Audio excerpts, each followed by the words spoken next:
अस्सलाम वालेकुम। आज की हमारी एग्जाम्पल है एग्जाम्पल 10.4 रैंडम। ये भी रैंडम नंबर टेबल से रिलेटेड एग्जाम्पल है। हमारे पास जो एग्जाम्पल है वो क्या है, select 10 sets of 4 digits each from random number table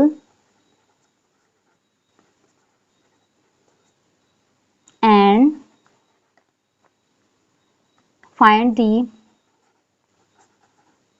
proportions of even digits and odd digits for each set. Make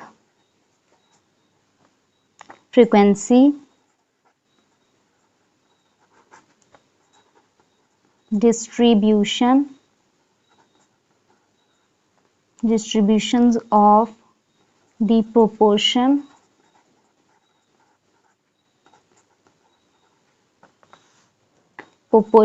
of even digits and odd digits।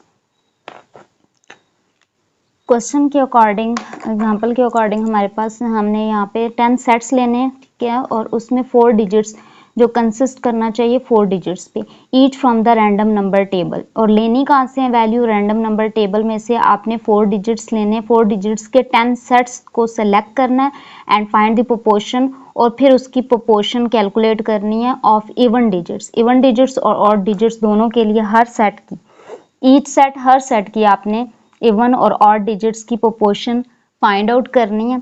उसके बाद आपने फ्रीक्वेंसी डिस्ट्रीब्यूशन भी बनानी है और प्रोपोर्शंस की, ये जो इवन डिजिट्स और ऑड डिजिट्स की जो प्रोपोर्शन आएगी उसकी फ्रीक्वेंसी डिस्ट्रीब्यूशन बनानी है।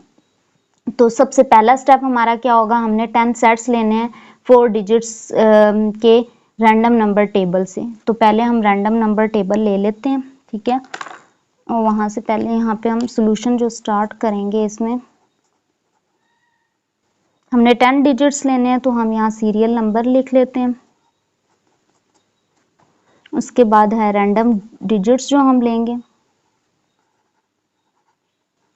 ठीक है, और फिर हम जो प्रोपोर्शन कैलकुलेट करेंगे, proportion of even digits and proportion of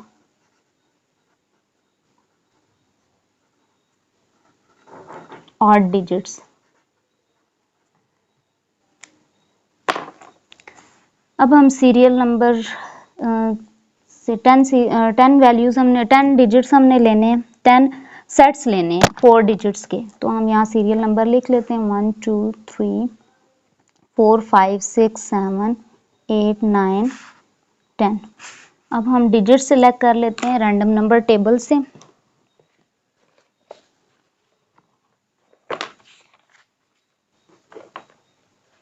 random number table, ये हमारे पास रैंडम नंबर टेबल है, इसमें से हमने वैल्यू लेनी है। तो मैं वैल्यू कहाँ से स्टार्ट करूँगी, मुझे 10 सेट्स चाहिए तो मैं यहाँ पे कहीं से वैल्यू ले सकती हूँ, ठीक है। तो अगर मैं यहाँ मिड में से, पहले स्टार्ट में वैल्यू लिया करती थी, अब मिड से कहीं से वैल्यू ले लेते हैं, ठीक है।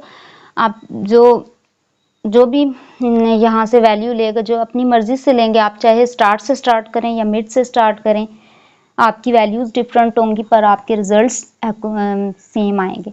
यहाँ पे मैं ले लेती हूँ first, second, third, fourth, fifth, six, seventh and seventh जो कॉलम है यहाँ से लूँगी, seventh column, eighth column, ninth and 10th column, यहाँ से मैं वैल्यू लूँगी। मतलब फर्स्ट जो मेरी वैल्यू होगी वो 4 डिजिट की जो वैल्यू है वो कौन सी होगी, 2533, इसमें 4 डिजिट्स हैं, ठीक है, ये वाली वैल्यू लूँगी। और इसी तरीके से ये फुल कॉलम ले लूँगी, 7th कॉलम लूँगी, 8th column, 9th and 10th column.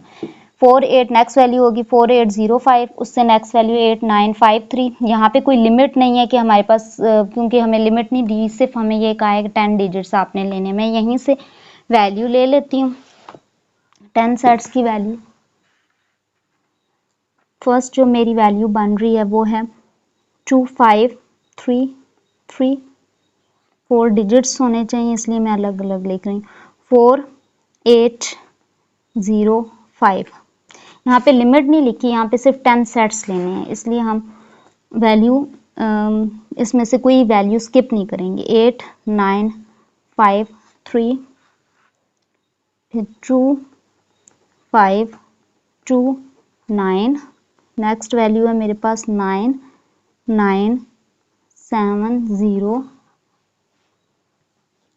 फिर है 4717 0805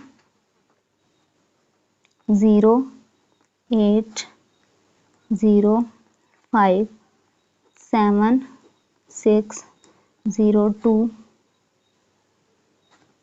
नेक्स्ट वैल्यू है मेरे पास 2135 5753। अब मुझे इसमें से प्रोपोर्शन कैलकुलेट करनी है, ठीक है। प्रोपोर्शन हमारे पास क्या होती है, न्यूमिनेटर डिवाइडेड बाय डिनोमिनेटर, ठीक है। फ्रैक्शन जो होती है वो हमारे पास प्रोपोर्शन क्या होती है, फ्रैक्शन को बोलते हैं, ठीक है। प्रोपोर्शन क्या होती है, फ्रैक्शन, और फ्रैक्शन क्या होता है हमारे पास, न्यूमिनेटर डिवाइडेड बाय डिनोमिनेटर, ठीक है। तो यहाँ पे हमने क्या करना है, न्यूमिनेटर में क्या लिखना है, डिनोमिनेटर में क्या लिखना है। प्रोपोर्शन में हम क्या करते हैं, टोटल जितने डिजिट्स हैं, ठीक है, टोटल नंबर ऑफ डिजिट्स, और ऊपर इवन डिजिट्स, क्योंकि हम इवन डिजिट्स की प्रोपोर्शन कैलकुलेट कर रहे हैं। इट मींस कि हमारे पास प्रोपोर्शन हम कैसे कैलकुलेट करेंगे, इवन डिजिट्स, ठीक है, नंबर ऑफ इवन डिजिट्स हम कहेंगे, number of even digits divided by total number of digits, total number of digits. अगर हम यहाँ पे चेक करें तो हमारे पास जो टोटल यहाँ पे डिजिट्स हैं ये 4 डिजिट्स हैं, ठीक है, और उसमें से हमारे पास इवन डिजिट्स कितने हैं, 2 इवन नंबर है, बाकी ऑड नंबर है, इट मींस 1 है, ठीक है। नेक्स्ट हमारे पास क्या होगी, नेक्स्ट अगर चेक करें तो वैल्यू में, नेक्स्ट वैल्यू में 4 डिजिट्स में से 3 हमारे पास इवन डिजिट्स हैं, 4, 8 एंड 0 तीनों इवन डिजिट्स हैं, तो इट मींस 3/4 रेशो बनेगी, ठीक है, जो हमारे पास प्रोपोर्शन होगी इसकी। इसी तरीके से नेक्स्ट में मेरे पास इवन डिजिट्स कितने हैं, 1 इवन डिजिट है, 1/4। नेक्स्ट मेरे पास आएगा, मेरे पास 2 इवन डिजिट्स हैं, 2/4 आएगा। यहाँ पे मेरे पास 1 इवन डिजिट है, 1/4। यहाँ मेरे पास 1 इवन डिजिट है, ठीक है, इसलिए मेरे पास 1/4 आएगा। यहाँ पे अगर चेक करूँ तो इवन डिजिट 0, 8 एंड 0 ये इवन डिजिट्स हैं, ठीक है, तो ये मेरे पास आएगा 3/4। और फिर यहाँ पे भी 3 डिजिट्स हैं, 3/4। फिर मेरे पास आएगा यहाँ पे 1/4। नेक्स्ट वैल्यू में आएगा मेरे पास, यहाँ पे कोई भी इवन डिजिट नहीं है, 5753 में से कोई भी इवन डिजिट नहीं, इट मींस 0 आएगा। इवन डिजिट्स कौन से होते हैं, जो 2 के टेबल पे डिविजिबल होते हैं, उसको हम इवन डिजिट्स कहते हैं, ठीक है। अब हम ऑड डिजिट्स की प्रोपोर्शन निकाल लेते हैं। अच्छा, ये मैंने वैल्यूज क्योंकि अपनी मर्जी से टेबल में से ली हैं, ठीक है, अपनी मर्जी से कॉलम सेलेक्ट किया था, इसलिए मेरी वैल्यूज डिफरेंट हो सकती हैं। आप जो भी टेबल यूज करोगे, रैंडम नंबर टेबल, उसमें से आपकी डिफरेंट वैल्यू आपको मिल सकती है, ठीक है। आपकी वैल्यूज, अगर आप अपनी मर्जी से वैल्यू लोगे तो आपकी डिफरेंट वैल्यूज होंगी, और ये प्रोपोर्शन भी डिफरेंट हो सकती है। लेकिन हमारे जब लास्ट में जब हम फ्रीक्वेंसी का टोटल करेंगे वो हमारा सबका सेम आना चाहिए, वो 10 आएगा, ठीक है। तो ये आपकी, क्योंकि रैंडम नंबर टेबल को यूज़ कर रहे हैं, यानी उसमें रैंडम वैल्यूज़ हैं, इस वजह से हमारे पास रिजल्ट्स बिल्कुल सेम नहीं, यहाँ जो हम टेबल में से वैल्यू लेंगे और ये प्रोपोर्शन की वैल्यूज़ हैं ये हमारी सेम नहीं आएंगी। अब हम odd number of total digits हमारे पास 4 है, ठीक है। अब ऑड नंबर की हम अगर प्रोपोर्शन कैलकुलेट करें तो हमारे पास ऑड वैल्यूज कितनी हैं, 5 भी ऑड है, 3 भी, और ये भी 3 ऑड है, ठीक है। तो हमारे पास टोटल 3 वैल्यूज हैं ऑड डिजिट्स की, ठीक है, और 3 ऑड डिजिट्स हैं, 3/4 आएगी प्रोपोर्शन। नेक्स्ट अगर हम चेक करें तो 1 है, 1/4। यहाँ पे हमारे पास 3 ऑड डिजिट्स हैं, 3/4। नेक्स्ट में हमारे पास 5 एंड 9 2 ऑड डिजिट्स हैं, 2/4। नेक्स्ट वैल्यू में आएगा हमारे पास 1 2 एंड 3 ऑड डिजिट्स हैं, 3/4। नेक्स्ट है 1 2 3 3/4। नेक्स्ट हमारे पास है 1/4। इससे नेक्स्ट है 1/4। फिर हमारे पास वैल्यू है 1 एंड 2, 1 2 एंड 3 3/4। और फिर हमारे पास है यहाँ पे 1 एंड 2 एंड 3 एंड 4 4/4, ठीक है। ये 4 के 4 डिजिट्स हमारे पास ऑड डिजिट्स थे। अब हमने यहाँ तक काम कर लिया। फर्स्ट जो हमारा स्टेप था कि 10 हमने सेट्स लेने 4 डिजिट्स के, ठीक है। ये 4 डिजिट्स के 10 सेट्स हमने पहले सेलेक्ट किए। उसके बाद हमने क्या किया, फाइंड करनी थी हमें even digits and odd digits दोनों की। हर सेट की हमें प्रोपोर्शन कैलकुलेट करनी थी। हमने हर सेट की प्रोपोर्शन कैलकुलेट की, ठीक है। 10 डिजिट से 10 डिजिट्स की 10 हमारे पास नंबर्स थे, 4 डिजिट नंबर, उनकी हमने प्रोपोर्शन कैलकुलेट कर ली। अब हम कैलकुलेट करेंगे मेक फ्रीक्वेंसी डिस्ट्रीब्यूशन, मीन्स हम डिस्ट्रीब्यूशन बनाएंगे। किसकी बनानी है, portion of even digits and odd digits, means जो हमारे पास प्रोपोर्शन आ चुकी है, ठीक है, इनकी हमने फ्रीक्वेंसी डिस्ट्रीब्यूशन कैलकुलेट करनी है। तो हम यहाँ पे पहले फ्रीक्वेंसी डिस्ट्रीब्यूशन बना लेते हैं इवन डिजिट्स की। फ्रीक्वेंसी डिस्ट्रीब्यूशन ऑफ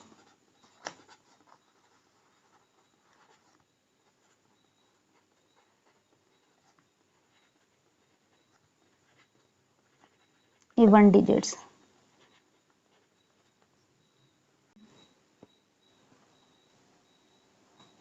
अब frequency distribution digits, even digits की बनाने के लिए यहाँ पे हम पहले, क्योंकि इवन डिजिट्स की फ्रीक्वेंसी डिस्ट्रीब्यूशन बना रहे हैं, इसलिए प्रोपोर्शन ऑफ इवन डिजिट्स लिखेंगे। प्रोपोर्शन ऑफ इवन डिजिट्स पहले लेंगे, ठीक है।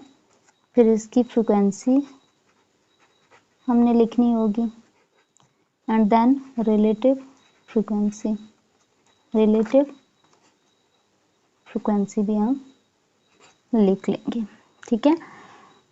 अच्छा, ये फ्रीक्वेंसी जो इवन प्रोपोर्शन है इवन डिजिट्स की, वो हम ले लेते हैं। हमारे पास इवन डिजिट्स की प्रोपोर्शन क्या थी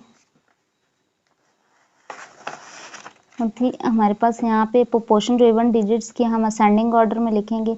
स्मॉलेस्ट हमारी वैल्यू 0, फिर 1/4, फिर है हमारे पास 2/4 भी वैल्यू है, 3/4 एंड 4/4 हमारे पास 3/4 है, 4/4 नहीं है इसमें इवन डिजिट्स में। यहाँ पे हम ले लेते हैं 0, 1/4, 2/4 एंड 3/4, और फिर हम टोटल लिख लेंगे, ठीक है। अब 0 हमारे पास कितनी टाइम्स है यहाँ पे, अब हम 0 को देख लेंगे कितनी टाइम्स हमारे पास यहाँ पे अपीयर हो रहा है। 0 हमारे पास यहाँ पे प्रोपोर्शन ऑफ इवन डिजिट्स में हमारे पास 0 1 टाइम्स है सिर्फ, ठीक है। इसलिए हमारे पास इसकी फ्रीक्वेंसी क्या बनेगी, 1 बनेगी। अब 1/4 को हम देखेंगे, 1/4 कितनी टाइम्स है, 1 2 3 एंड 4 एंड 5 टाइम्स हमारे पास 1/4 आ रहा है। तो इट मीन्स के फ्रीक्वेंसी इसकी 5 बनेगी, ठीक है। 2/4 को अगर हम चेक करें, 2/4 हमारे पास कितनी टाइम्स अपीयर हो रहा है यहाँ पे, 1 टाइम आ रहा है, ठीक है। तो ये हमारे पास इसकी फ्रीक्वेंसी हो जाएगी। 3/4 को चेक करें तो 1 2 3 टाइम्स हमारे पास 3/4 अपीयर हो रहा है, ठीक है। अब हम क्या करेंगे, यहाँ पे क्वेश्चन में हमें बोला गया था फ्रीक्वेंसी डिस्ट्रीब्यूशन हमने बनानी है, ठीक है। तो फ्रीक्वेंसी डिस्ट्रीब्यूशन हमारे पास यहाँ पे फ्रीक्वेंसी डिस्ट्रीब्यूशन तो बना लिया हमने, ठीक है। इसका टोटल भी कर लेते हैं चेक करने के लिए कि फ्रीक्वेंसी डिस्ट्रीब्यूशन हमारे पास सही बनी है या नहीं, ठीक है। तो इनको ऐड कर लेते हैं, 5 और 1 6, 6 और 1 7, 7 और 3 10, ठीक है। तो यहाँ पे हमारे पास जो टोटल बनेगा वो 10 बनेगा और हमें 10 सेट ही सेलेक्ट करने थे और हमारे पास अगर फ्रीक्वेंसी भी 10 आ रही है, इट मीन्स कि हमारे पास यहाँ तक जो हमारा क्वेश्चन है वो बिल्कुल करेक्ट है, रिजल्ट्स हमारे पास सही आ रहे हैं, ठीक है। रिलेटिव फ्रीक्वेंसी क्वेश्चन में अगर बोला जाए आपने रिलेटिव फ्रीक्वेंसी डिस्ट्रीब्यूशन बनानी है, फिर आपने रिलेटिव फ्रीक्वेंसी डिस्ट्रीब्यूशन को कॉलम कंस्ट्रक्ट करेंगे, ठीक है। लेकिन यहाँ पे मैं वैसे ही फ्रीक्वेंसी डिस्ट्रीब्यूशन कैलकुलेट कर रही हूँ। हर जिस भी टेबल की आपने फ्रीक्वेंसी रिलेटिव फ्रीक्वेंसी डिस्ट्रीब्यूशन निकालो, अगर फ्रीक्वेंसी डिस्ट्रीब्यूशन के टेबल में रिलेटिव फ्रीक्वेंसी निकालो तो उसका टोटल 1 आना चाहिए, इसलिए हम इसको भी चेक कर लेते हैं, ठीक है। अगर नहीं भी बनाते फ़र्क नहीं पड़ता क्योंकि क्वेश्चन में इन्होंने मेंशन नहीं किया रिलेटिव फ्रीक्वेंसी का, इस वजह से ज़रूरी नहीं है, लेकिन आप बना सकते हो। रिलेटिव फ्रीक्वेंसी क्या होती है, फॉर्मूला इसका होता है frequency divided by sum of frequency, ठीक है। मींस टोटल फ्रीक्वेंसी हमने हर फ्रीक्वेंसी को टोटल फ्रीक्वेंसी पे डिवाइड करना है। टोटल फ्रीक्वेंसी हमारे पास 10 है, ठीक है, और जो फ्रीक्वेंसी है वो हमारे पास 1 है, तो फर्स्ट जो 0 वैल्यू की, ठीक है, उसकी रिलेटिव फ्रीक्वेंसी 1/10 बनेगी। नेक्स्ट अगर हम चेक करें तो ये हमारे पास 5/10 बनेगी, इससे नेक्स्ट 1/10, फिर 3/10। हर एक फ्रीक्वेंसी को आपने टोटल फ्रीक्वेंसी पे डिवाइड करना है, ये बन जाएगी। इसको समेशन इसका लेंगे, ठीक है, एलसीएम लोगे तो एलसीएम में 10 आ जाएगा, 10 और ऊपर आपने ये सब वैल्यूज़ को ऐड कर लेना है, तो ये हमारे पास टोटल किसके इक्वल आएगा, 10/10 1 के इक्वल आएगा। तो ये हमारे पास रिलेटिव फ्रीक्वेंसी 1 आनी चाहिए यहाँ पे।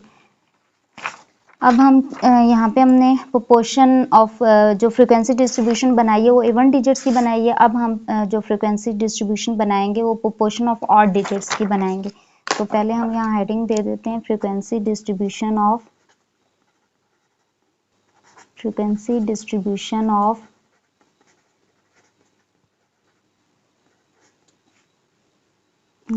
proportion of odd digits, proportion of odd digits। यहाँ पे क्वेश्चन खास तौर पे मेंशन किया गया है कि हमने जो फ्रीक्वेंसी डिस्ट्रीब्यूशन बनानी है वो इवन डिजिट्स और ऑड डिजिट्स की प्रोपोर्शन के लिए बनानी है, ठीक है, प्रोपोर्शन के लिए बनानी है, इसलिए हम यहाँ पे भी जो प्रोपोर्शन हमारे पास ऑड डिजिट्स की आई है ये, ठीक है, ये इस कॉलम में हमारे पास आई है, हम इसकी फ्रीक्वेंसी डिस्ट्रीब्यूशन बनाएंगे। इसके लिए हम कौन कौन सा कॉलम बनाएंगे, proportion of odd digits, proportion of odd digits को कॉलम बनाएंगे, ठीक है। नेक्स्ट कॉलम हमारा फ्रीक्वेंसी का होना चाहिए और रिलेटिव फ्रीक्वेंसी अगर चेक करना चाहते हैं तो हम रिलेटिव फ्रीक्वेंसी भी कंस्ट्रक्ट कर लेते हैं, ठीक है, जिसका फार्मूला हमारे पास होता है R.F है equals to F by summation F। अब ऑड डिजिट्स की प्रोपोर्शन के लिए हमने असेंडिंग ऑर्डर में वैल्यू लिखनी है। हमारे पास कौन कौन सी वैल्यूज आ रही हैं, प्रोपोर्शन ऑफ ऑड डिजिट्स में 1/4, ठीक है, फिर 2/4 भी है, 3/4 भी है एंड 4/4 भी है। ये हमारे पास वैल्यूज आ रही हैं, ये हम इनको असेंडिंग ऑर्डर में लिख देते हैं, 1/4, 2/4, 3/4 एंड 4/4, ठीक है, और फिर इनका टोटल भी ले लेंगे। अब हम देख लेंगे 1/4 की फ्रीक्वेंसी क्या बनती है, ठीक है, नंबर ऑफ आइटम्स जो होते हैं वो हमारे पास फ्रीक्वेंसी होती है, तो यहाँ पे 1/4 कितनी टाइम्स आ रहा है, 1 2 3 एंड 3 टाइम्स आ रहा है हमारे पास, यहाँ पे हम लिख लेंगे 3, और 2/4 हमारे पास है यहाँ पे 1 टाइम आ रहा है, ठीक है, ये हमारे पास 1 आ जाएगा। फिर उसके बाद नेक्स्ट 3/4 अगर हम चेक करें तो हमारे पास आ रहा है 1 2 3 4 5 टाइम्स हमारे पास 3/4 आ रहा है, ये इसकी फ्रीक्वेंसी बन जाएगी। 4/4 हमारे पास आ रहा है यहाँ पे ओनली 1 टाइम, ठीक है, तो ये हमारे पास इसकी फ्रीक्वेंसी आ जाएगी 4/4 की, ठीक है। अब हम टोटल कर लेते हैं, टोटल हमारे पास क्या आना चाहिए, 10 आना चाहिए, क्योंकि हमने 10 सेट्स स्टार्ट में सेलेक्ट करने थे, तो इनको ऐड करें, 5 और 1 6, 6 और 1 7, 7 और 3 10, ठीक है, ये हमारे पास टोटल जो बनेगा वो 10 बनेगा, ठीक है। अब हम यहाँ पे कैलकुलेट कर लेते हैं रिलेटिव फ्रीक्वेंसी भी। रिलेटिव फ्रीक्वेंसी क्या होती है? Frequency divided by summation sum of frequency, ठीक है। मीन्स हमने हर फ्रीक्वेंसी को टोटल फ्रीक्वेंसी पे डिवाइड करना है। टोटल हमारे पास 10 है, ठीक है। तो 3 को 10 पे डिवाइड करेंगे, 1 को 10 पे डिवाइड करेंगे, 5 को 10 पे डिवाइड करेंगे, 1 को 10 पे डिवाइड करेंगे। जब इनका एलसीएम लेंगे, इनको ऐड करेंगे, समेशन इनका लेंगे, तो ये हमारे पास 1 के इक्वल आएगा। ये हमारे पास फ्रीक्वेंसी डिस्ट्रीब्यूशन भी बन गई और हमने रिलेटिव फ्रीक्वेंसी भी चेक कर ली है इनकी।